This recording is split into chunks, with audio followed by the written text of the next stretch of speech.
Agradecemos muito a todos vocês que nos assistem. Sejam bem-vindos. Visto que nós estamos às vésperas de mais uma das festas de final e início de ano, nós trazemos uma mensagem de otimismo. Ser bom ou ser do bem faz bem. E é que nós exploraremos no tema livre. Como deve agir uma pessoa que admite nutrir um forte e incontrolável sentimento de ódio por alguém? Pergunta para o nosso Espiritismo responde. E em Cristo e nós, no terceiro milênio, não podíamos falar de outra coisa que não fosse do Natal, ou, mais precisamente, do mais ilustre aniversariante do mês. A partir de agora, no ar, mais um Diálogo Espírita.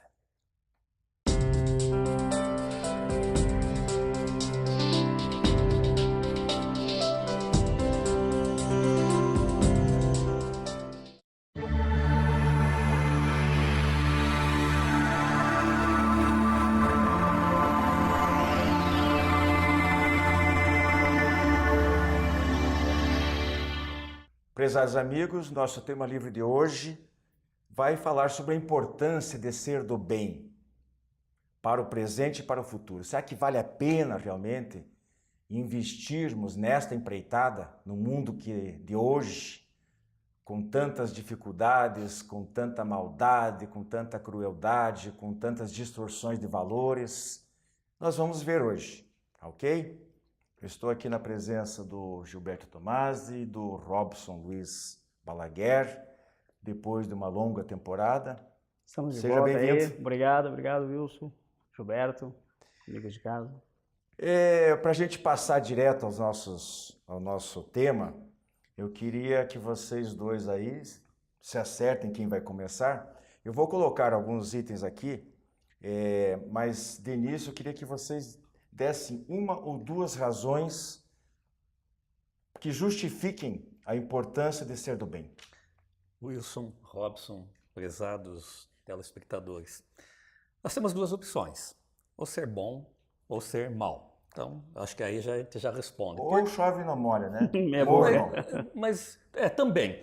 Mas por que ser bom? O que eu ganho sendo mal?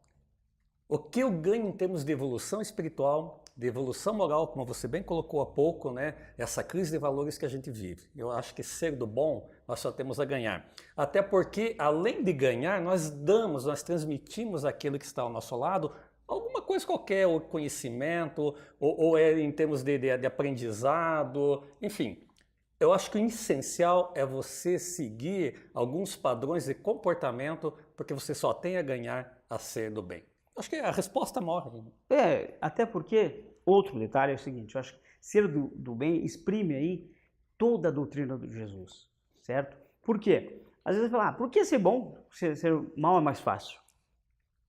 Hoje estudos já nos revelam, pesquisa, que a pessoa que pratica o bem, ela é mais feliz. Aí já dá um grande motivo.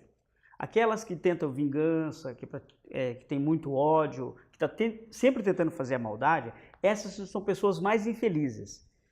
Pessoas do bem, pessoas que praticam o bem, elas também são mais... elas conseguem se realizar profissionalmente, às vezes até dentro da família, é muito mais feliz do que aquelas pessoas que não. Então, acho que só aí já basta.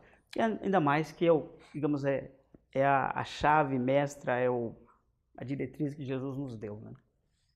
Eu coloco aqui para vocês alguns lembretes que vêm se somar a esse nosso encaminhamento aí do nosso tema livre de hoje.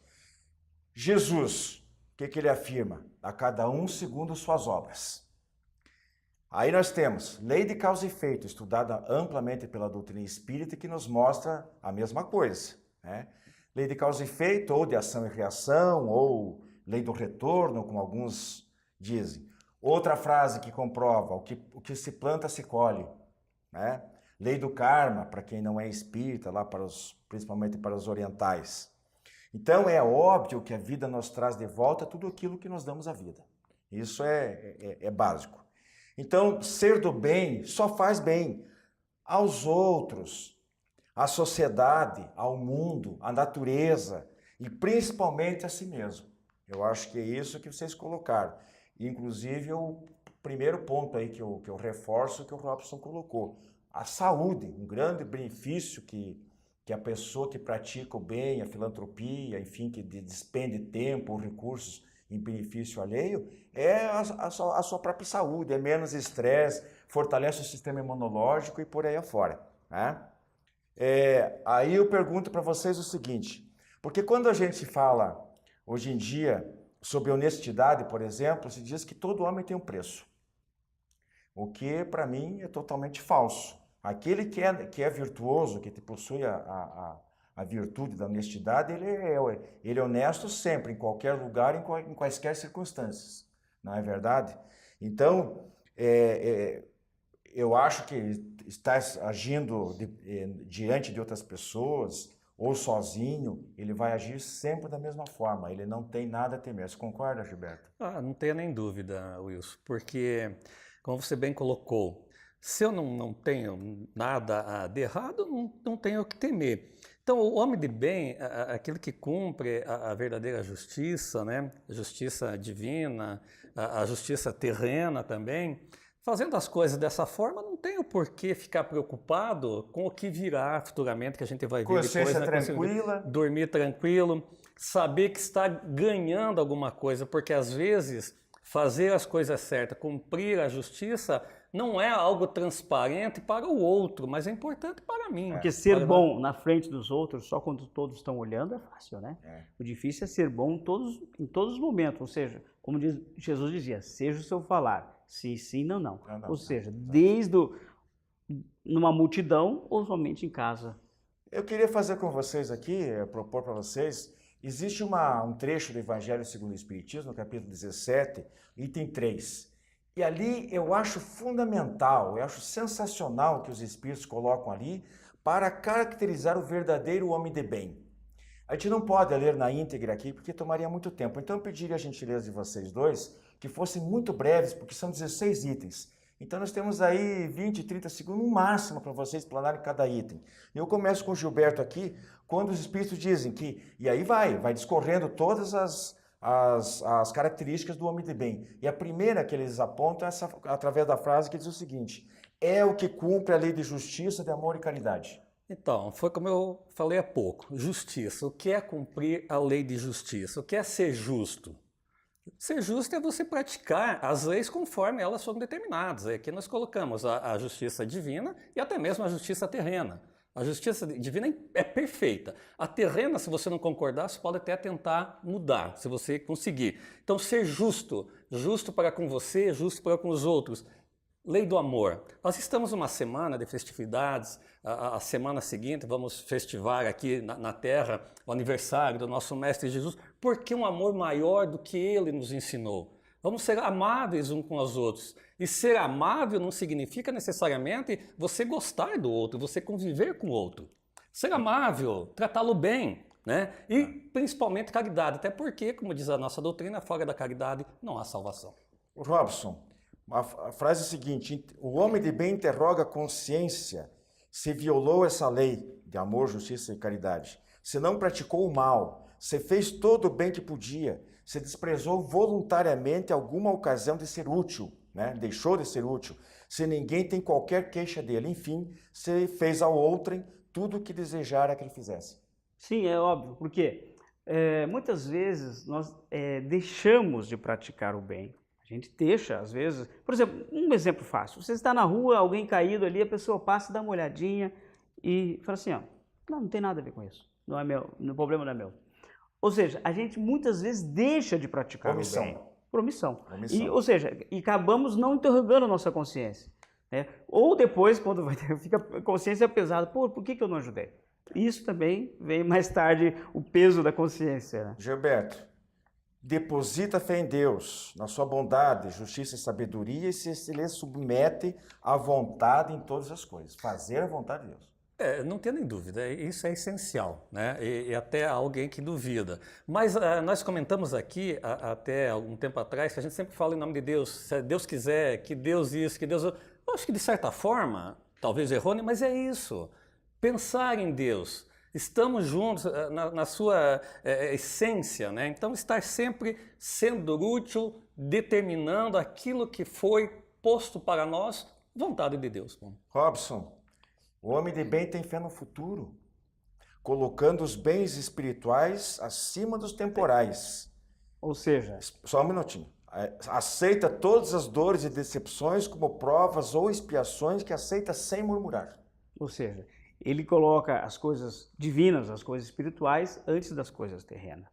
E O muitas... que é difícil, mas é fundamental. Sim, que é fundamental. Porque muitas vezes a gente fica murmurando, se queixando das coisas, porque Deus é isso, Deus é aquilo, porque Deus não gosta de mim, porque fez Não, assim. às vezes nem Só fala em Deus, que às vezes nem fala em Deus, ele fala contra a vida, se contra sente os injustiçado, outros. se sente injustiçado até mesmo perante Deus. E daí o que acontece? Ele acaba, digamos, deixando de praticar o bem, deixa de acreditar no futuro, né? E é claro, quando ele se indaga dessa maneira, ele não está progredindo, não está se evoluindo espiritualmente, não está crescendo, não está deixando-se crescer.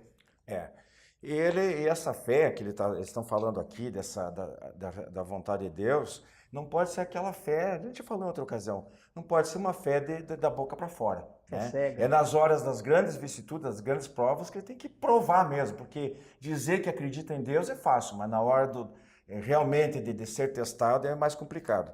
Gilberto, outro item aqui, eles afirmam o seguinte, ó, o homem de bem, né, ele faz o bem pelo bem sem esperar recompensa e retribui o mal com o bem. Toma a defesa do fraco contra o forte e sacrifica sempre seus interesses à justiça. Aí é uma dificuldade. E realmente o verdadeiro homem de bem age dessa forma. Quando na maioria das vezes nós agimos sempre na base da recompensa, fazendo o bem, mas esperando um possível bem, né? Então nós estamos perdendo tempo.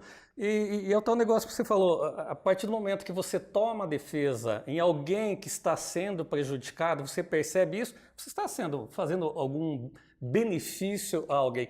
É complicado, é difícil no dia a dia de você analisar. Mas aí que vem o fator inteligência, o fator discernimento que nós temos, o livre-arbítrio também, para ver realmente de que forma você quer agir em relação a praticar o bem. Robson, encontra satisfação, só para falar aqui do fraco defender o fraco contra o forte, né? A gente lembra de todas as pessoas excluídas, as pessoas mais frágeis, né? Crianças, idosos, mulheres, os pobres. Né? Os menos cultos, os menos poderosos, é esse lado que a gente tem que sempre tomar. Né? O homem de bem vai procurar cuidar melhor desse tipo de pessoa. Robson, encontra satisfação, o homem de bem, nos benefícios e serviços que presta, nas lágrimas que enxuga, nas consolações que doa aos aflitos. Realmente, ele doa-se, né? sem olhar a quem, e pratica o bem. A gente pode ver muito disso, as pessoas que são voluntárias em hospitais, em creches, ONGs, asilos, que elas nem conhecem muitas vezes essas pessoas, não sabem quem é, de onde vieram, e estão ali tentando dar um pouco de um lenitivo, dar um consolo, uma ajuda, sem pestanejar, sem saber quem é, ou seja, se entrega com amor, com vontade, com carinho, né? Então acho que é por aí. Todo aquele que necessita. Seu primeiro impulso é pensar nos outros antes de pensar em si. Eu só uso um adjetivo para isso. É dificílimo. Tirou as palavras da minha boca. Isso aqui, na maioria das vezes, vamos fazer aqui uma autocrítica, é mais na parte teórica. Dificilmente a gente age dessa forma. Mas é um objetivo. É o objetivo. O verdadeiro homem de bem. Nós não somos ainda esse homem de bem, né? Mas estamos a caminho, pelo menos tentamos ser. É verdade, mas o ganho que você tem pensando no outro, antes de pensar em si, depois quando você vê sem a necessidade da recompensa, quando você percebe que o outro se sentiu feliz, é algo que não tem realmente preço, né? O homem de bem é bom, humano e benevolente. Respeita nos outros todas as convicções sinceras. A gente fala, só já para atalhar aqui um pouquinho, né? Respeita as outras religiões, etc. Bem colocado. Quero passar para um item à frente, porque nosso tempo está se esgotando rapidamente. Não alimenta ódio, rancor, desejo de vingança. Perdoa e esquece as ofensas por saber que perdoado lhe será também conforme o ver perdoado. A gente lembra da prece de Pai Nosso, né? Perdoar na medida que perdoamos. Perdoa à medida que nós perdoarmos. É indulgente para as fraquezas alheias e tem presente a sentença do Cristo. Atire-lhe a primeira pedra aquele que se achar sem pecado. Então, também, né? É fácil criticar, mas a gente lembra também do Evangelho, não julgueis para não ser julgados. Enxerga o cisco no olho do outro, mas não enxerga a trave no próprio olho, e por aí fora. Nunca se compraz em evidenciar os defeitos alheios. Quer dizer, não ficar evidenciando realmente, né? Robson, estuda as próprias imperfeições e trabalha incessantemente em combatê-las. Esforça-se para poder dizer no dia seguinte que alguma coisa traz em si melhor do que na véspera. Acho que é realmente fazer aquilo que Santo Agostinho fazia todas as noites, fazer um balanço. O que eu fiz de bom hoje e o que eu fiz de ruim? O que eu deixei de fazer de bom? Né? O que eu posso melhorar amanhã? Não se envaidece de sua riqueza, nem de suas vantagens pessoais, por saber que tudo que lhe foi dado pode ser tirado. Usa, mas não abusa dos bens que lhe são concedidos. Os talentos, né? Os talentos, né? Mas a gente já comentou aqui em outras ocasiões também uma outra dificuldade, né? Mas nós temos talentos que nos foi dado e se nós não cuidarmos bem deles, nós vamos ter dificuldade depois lá na frente, né? E para fechar aí, Robson, os últimos segundinhos, se a ordem social colocou sob o seu mando outros homens, trata-os com bondade e benevolência, porque são iguais perante Deus. Usa da sua autoridade para levantar o moral e não para os esmagar com seu orgulho. Um verdadeiro líder, Ser né? subordinado compreende os deveres da posição que ocupa e se empenha em cumpri-los conscienciosamente. Ou seja, não importa o cargo que ele ocupa, né? Se ele é um líder, ele vai conseguir levar os outros com ele. Se ele é o subalterno, ele vai sempre respeitar a ordem, a disciplina e digamos, a opinião dos demais, né? Não é aquele sou egoísta que só ele sabe tudo, né? Muito bem, meus irmãos, nosso tema livre, vocês perceberam que foi corridinho, né? A gente precisou fazer assim para dar mais rápidas pinceladas, mas fica algumas dessas frases de reflexão aí para o nosso Natal, tá bom? Segue nosso programa daqui a pouquinho. A revista Ser Espírita propõe um novo olhar sobre a vida encarnada. É o Espiritismo sintonizado no século XXI, revendo os princípios fundamentais da doutrina espírita sob a ótica da filosofia, ciência e religião. Nesta edição, o destaque é para a entrevista com o médium Mauri Rodrigues da Cruz, fundador da Sociedade Brasileira de Estudos Espíritas. Imperdível. Para conhecer os demais fascículos, visite o site www.serespirita.com.br.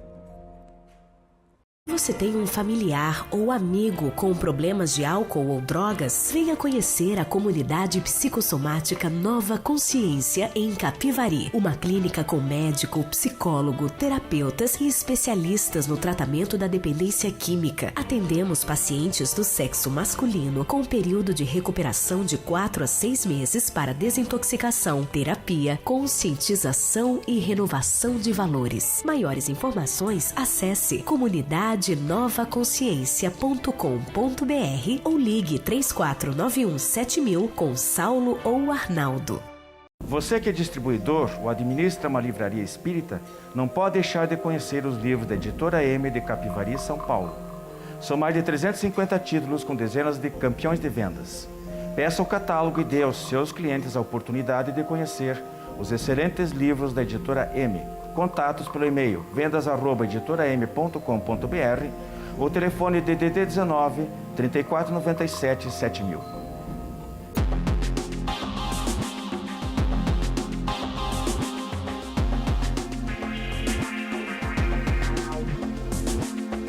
Caros amigos, a pergunta que temos para hoje. Eu sei que odiar alguém é uma falta moral grave, mas acontece que eu não consigo evitar. Só de lembrar o nome de certa pessoa que me fez muito mal no passado, eu chego a ficar trêmula. O que fazer para perdoar e tentar esquecer? Bom, primeiro devemos lembrar que a tarefa do perdão não é uma tarefa fácil. Somos ainda seres em evolução, cheios de defeitos, né? Temos que fazer esse exercício sim, mas não é fácil. Mas é necessário para o nosso próprio bem físico, o nosso bem mental e espiritual principalmente. Estudos científicos hoje já demonstram que certas questões, certas doenças, elas ocorrem em decorrência da pessoa não ter aprendido a perdoar, por causa de ficar acumulando mágoas. A doutrina espírita, ela nos esclarece que quando ocorre uma ofensa, tanto o ofendido como o ofensor ficam presos por verdadeiros laços fluídicos. E esses laços, eles só vão se romper quando ocorrer o perdão por uma das partes. E isso nós testemunhamos toda semana nos trabalhos mediúnicos, né? Espíritos que estão ali entrelaçados em um enredo de vingança, e a pessoa fica ali tentando vingança e já faz séculos, por séculos ele está ali. Muitas vezes ele não sabe nem que desencarnou, ele acha que está vivendo ainda daquela época de 200, 300 anos atrás. Então, por isso também a Terra ainda é um planeta de provas e expiações, porque há necessidade de aprendermos a perdoar. Mas a gente consegue perdoar assim com tanta facilidade? Claro que não, né? O perdão é um exercício que nós temos que fazer no nosso dia a dia. Nós vamos aprendendo a perdoar aos poucos, as pequenas coisas, as pequenas faltas, e ao longo do tempo, então, a gente vai aprender a perdoar as grandes faltas. Este é um exercício que nós temos que fazer.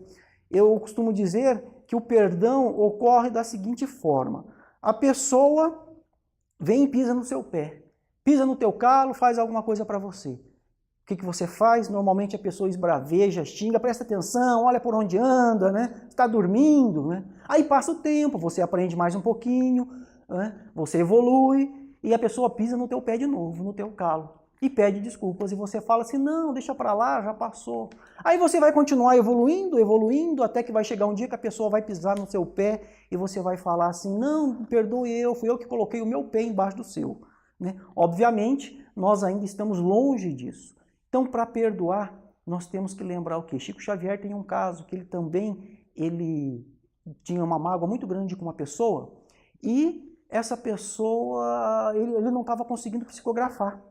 E o Bezerra de Menezes falou para ele: Chico, você tem que perdoar, você tem que se livrar dessa mágoa, porque senão a gente não consegue psicografar. E o Chico falou assim: mas Bezerra, tá difícil. E o Bezerra falou: então você vai proporcionar uma alegria muito grande para essa pessoa. O que você vai fazer? Você tem que proporcionar uma alegria para essa pessoa. E o Chico então fez o quê? Comprou uma máquina de costura para aquela pessoa, porque ela era uma costureira. Quando ele deu aquela máquina de costura e proporcionou essa alegria para a pessoa, ela ficou tão alegre, abraçou o Chico, agradeceu, e o Chico percebeu que aquela mágoa foi saindo. Ah, mas proporcionar uma alegria é difícil, eu ainda não consigo, jamais vou conseguir uma situação dessa. Então o que você tem que fazer? Ore pela pessoa que te magoou. Sempre que você lembrar do fato, dá um del na tua memória, né, apaga da sua tela mental, né, e procure orar por aquela pessoa. Faça a oração do Pai Nosso sempre que você lembrar. Isso vai te ajudar. Peça forças ao Pai, Criador da vida, que você tenha forças interiores para que você consiga superar essa situação. Com certeza, você, ao longo do tempo, fazendo essa prece para a pessoa, ore inclusive pelos obsessores daquela pessoa, porque nós não sabemos o que está envolvendo esse mecanismo ainda. Então, ore também pelos obsessores dela. Se você ofendeu alguém, procure chegar para as pessoas e pedir perdão também pelas suas ofensas. Isso você vai se exercitando. E lembremos do Cristo, né, que foi caluniado, açoitado, humilhado, e do alto do madeiro ainda pediu perdão ao Pai daqueles que tinham ofendido. E lembrando ainda que estamos na época do Natal, né, próximos ao Natal, a energia, né, no planeta muda, e isso facilita a questão do perdão. Um Feliz Natal a todos.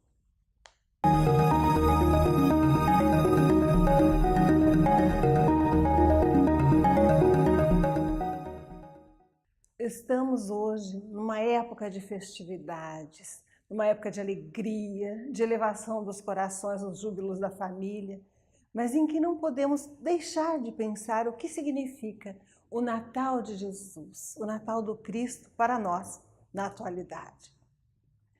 Na época em que Jesus nasceu, que não sabemos ao certo a data, não é? Ele veio a um mundo de violência, de incompreensão, em que os poderosos agiam em detrimento dos fracos, em que os interesses pessoais se sobrepunham aos interesses coletivos. Ele representou uma mudança histórica. Da sua época para cá, embora posteriormente tenha sido implantado o sistema, começou-se a contar de outra forma até a passagem do tempo humano. Entretanto, quem foi ele? Que tipo de espírito renasceu entre nós, exemplificando no dia a dia aquelas lições de amorosidade que eram novidade, porque até então Deus era apresentado como cruel, injusto, ríspido. Não um pai, mas um juiz que condenava. Com Jesus, o amor chegou à terra. Na sua exemplificação, nós encontramos uma profunda coerência entre o que ele acreditava, sabia, e ensinava, e aquilo que ele vivia. As circunstâncias do nosso mundo não se alteraram tanto assim. Entretanto, o que significa para nós hoje a mensagem de Jesus? Nós sabemos que no Natal temos uma data simbólica em que foi aproveitado um feriado da antiguidade para que celebrássemos o nascimento do Cristo. Entretanto, como todo símbolo, ele tem a sua finalidade e a sua possibilidade de utilização. Significa para nós a lembrança do Verbo, do amor que desceu à terra para nos auxiliar. Não numa mensagem de misticismo distante, porque ele vivia entre o povo. Nunca condenou os poderosos da sua época, não perdia tempo com isso. Mas vivia entre os simples, os esquecidos, os doentes que o buscavam, as criancinhas que o rodeavam, as mulheres que naquela época eram consideradas pouco mais que alimárias e que ele dignificou, elegendo o seu convívio entre os seus amigos. A mensagem de Jesus, neste momento, na atualidade, deveria ter conseguido penetrar em nossos corações para que fizéssemos jus ao seu esforço de viver entre nós. Um esforço certamente dignificado pelo seu interesse, pelo significado espiritual da sua existência em relação à evolução espiritual da Terra. Mas nós, que fomos os destinatários da sua vida, da sua mensagem, o quanto fazemos jus hoje ainda àquilo que ele ensinou. Ele nos disse que aquilo que fizéssemos a um desses pequeninos, estaríamos fazendo a ele. O que temos feito nesse Natal e em todos os dias da nossa vida para Jesus, portanto?